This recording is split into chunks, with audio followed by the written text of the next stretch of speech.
Russian Foreign Minister Sergei Lavrov sharply criticized the United States for being a destabilizing force in the world, saying Washington was provoking North Korea into a military confrontation and attempting to derail the Iran nuclear agreement.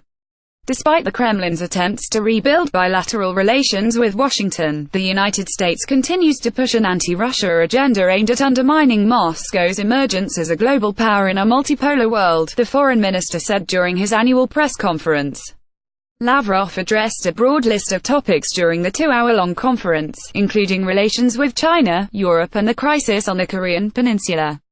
With nearly every topic, his answers inevitably return to what has become a familiar theme from the Kremlin: Washington's aggressive attempts to push its agenda globally are failing and, in the case of North Korea and Iran, have become potentially dangerous. Unfortunately, our American colleagues still want to operate only on the basis of dictating policy, issuing ultimatums. They do not want to hear the perspectives of other centers of world politics, Lavrov said.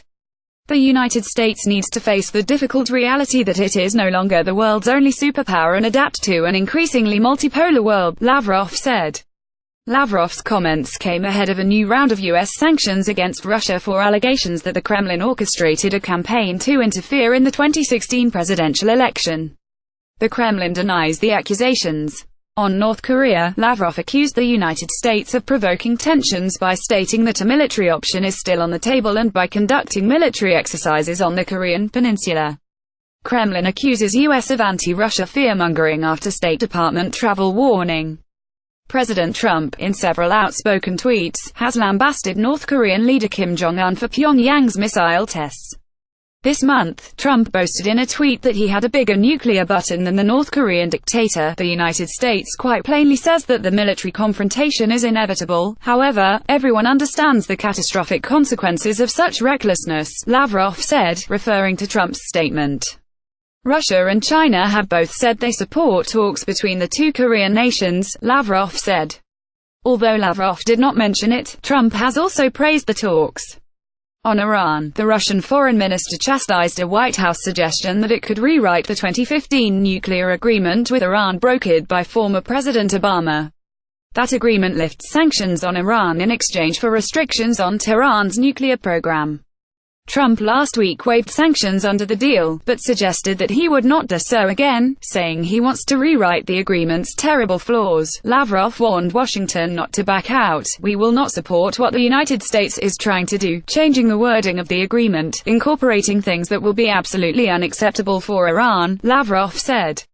Changes to Iran's nuclear agreement with the United States could have broader negative effects, namely on North Korea, which could view Iran's experience as a cautionary tale with implications for its own approach to the West, Lavrov said. It's sad that the United States once again gives a reason to doubt their ability to be reliable contract partners, Lavrov said. While not naming Trump directly, the foreign minister said the current White House was continuing an anti-Russian agenda set out by the Obama administration. He pointed to U.S. sanctions on Russia's energy sector and the military industry as two examples of areas in which Washington has acted to hinder Russia's growth.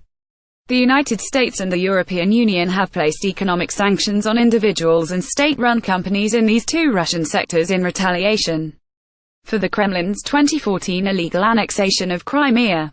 Russia has insisted that Crimea's referendum vote in March 2014 to leave Ukraine and join Russia was legitimate and in reaction to a Western-supported coup in Kiev, Ukraine's capital, which ousted a Moscow-favored president in February of that year. Lavrov said he believed the sanctions on Russia were aimed more at boosting Americans' position in the gas sector as well as at preventing Russia from securing a foothold in international weapons sales.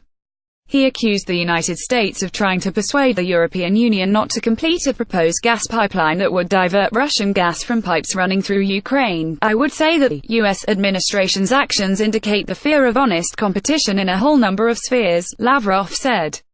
In addition to economic sanctions, he said he sees the U.S. move to require Kremlin-owned media outlets such as RT and Sputnik to register as foreign agents in Washington, as well as the International Olympic Committee's decision to ban Russian athletes from competing under their own flag in South Korea next month, as part of an orchestrated effort to unfairly punish Russia.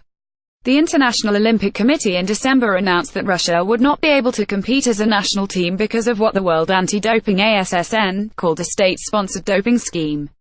Russia athletes who test positive are banned from competing in South Korea, while players and teams who test negative may participate only as athletes from Russia under the Olympic flag. Yes, there are the facts of violations made by our athletes, but no collective punishment has ever been imposed on anyone in such cases, Lavrov said.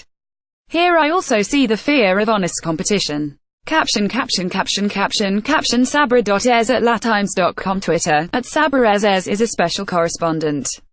Europe, Russia, Asia, North Korea, Iran, Middle East. Donald Trump